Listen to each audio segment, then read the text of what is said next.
Abraham Manconcé Samuel, notre invité.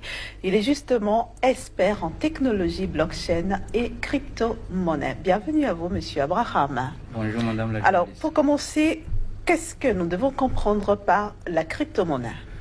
La crypto-monnaie, c'est une monnaie qui est basée sur Internet, qui s'utilise de portable à portable ou d'ordinateur à ordinateur, sans intermédiaire, en toute sécurité et en toute liberté. Alors, qu'est-ce qui différencie concrètement cette monnaie des pièces, des billets de banque, des cartes de crédit auxquelles nous sommes habitués? Et lorsque nous prenons les anciennes monnaies, c'est des monnaies qui ont une parité inégale. Quand vous parlez d'anciennes monnaies, elles ne sont pas anciennes. Elles sont anciennes pour nous. Nous sommes dans notre droit de dire qu'elles sont anciennes. Au fait, quand vous prenez 1 euro, tout de suite, ça fait 655 francs CFA minimum. Ce qui permet à l'Europe de piller l'Afrique à tout moment. Parce que quand l'Europe vient en Afrique avec 1 million d'euros, ça lui fait près d'1 milliard de francs CFA. Ce qui lui permet de piller les ressources de l'Afrique au profit de l'Europe. Nous prenons le dollar américain, c'est pareil. 1 dollar, ça fait 580 francs CFA minimum. Donc avec 1 million de dollars, vous voyez ce que ça donne ici. Donc c'est pour vous dire que la crypto-monnaie est venue sauver l'Afrique, à tel enseigne que lorsque vous avez une pièce d'une crypto-monnaie, que ce soit TBC, que ce soit Stone, que ce soit Bitcoin, Monero, Dogecoin, Litecoin, une pièce ici vaut la même valeur partout. Ça veut dire quoi? Celui qui prend 1000 Bitcoins en Europe, et vous avez 1000 Bitcoins ici, vous avez la même fortune, car la crypto-monnaie a la même valeur partout. Voilà le premier avantage. Concrètement, comment fonctionne ce type de monnaie? La crypto-monnaie fonctionne sur la technologie blockchain qui la crée et qui en gère les transactions. Vous savez, avec l'ancien système, les banques centrales sont là pour réguler le système bancaire. Mais c'est un système qui est centralisé, à tel enseigne que chaque personne a son compte dans la main de quelqu'un d'autre.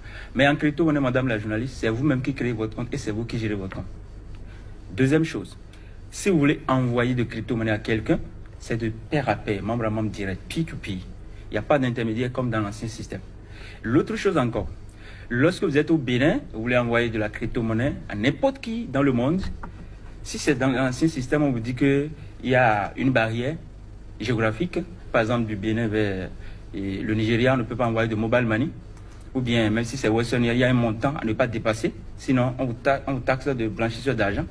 Mais en crypto-monnaie, c'est sans barrière géographique, c'est sans barrière temporelle, 24 heures sur 24, car c'est la blockchain qui travaille. Et vous pouvez envoyer n'importe quel montant que vous avez à n'importe qui dans le monde, où qu'il se trouve sur la planète Terre.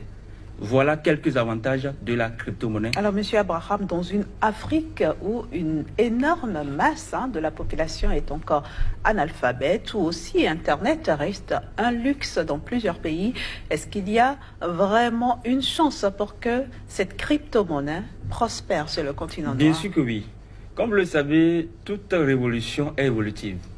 Et tout ce qui naît évolue. Lorsque vous prenez par exemple l'Android que nous utilisons aujourd'hui, au départ, ce n'était pas des appareils Android qu'on avait, n'est-ce pas?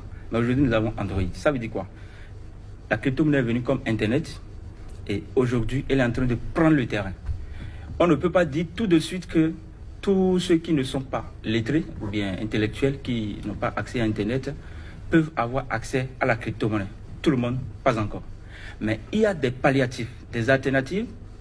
4 compagnies crypto, blockchain que moi je connais personnellement, dont et GK8 d'Israël, qui sont en train de mettre des systèmes en place pour permettre à toute personne sur la planète Terre d'avoir accès à la crypto-monnaie sans connexion Internet. Un peu comme ça se fait avec Mobile Money. Mais en attendant, qui peut disposer de crypto-monnaie? Vous pouvez en disposer. Vous avez accès à Internet à travers, comment dirais-je, une smartphone. Maintenant, supposons que dans votre famille, c'est vous seul qui avez un appareil Android. Pour créer un compte crypto-monnaie, il faut nécessairement de la connexion Internet.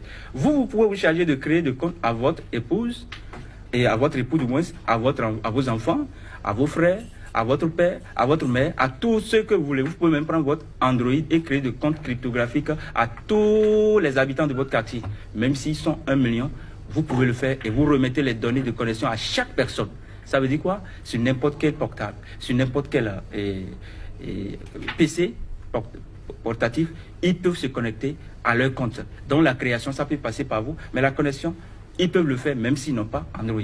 Parce que là, c'est P2P, c'est chacun qui a son compte et qui gère son compte. Alors, Monsieur Abraham, en quoi la crypto-monnaie peut-elle permettre à l'Afrique d'acquérir son indépendance financière? Madame la journaliste, vous avez la réponse.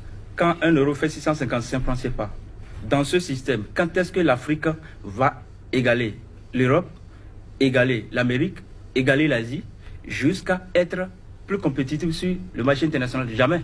Donc il faut une monnaie qui a la même parité partout. Parce que quand vous prenez le système fiduciaire, c'est un système qui est basé sur le néant, c'est basé sur rien du tout. C'est une imagination, une confiance. Et là, vous êtes dans un système où les blancs sont toujours en avance sur les noirs par rapport à la monnaie, parce que la monnaie du blanc est toujours supérieure en matière de parité à la monnaie du noir. Donc aujourd'hui, avec la crypto-monnaie, pour ceux qui comprennent et qui s'engagent déjà massivement, l'Afrique est partie pour être la première puissance du monde par la crypto-monnaie. Pourquoi?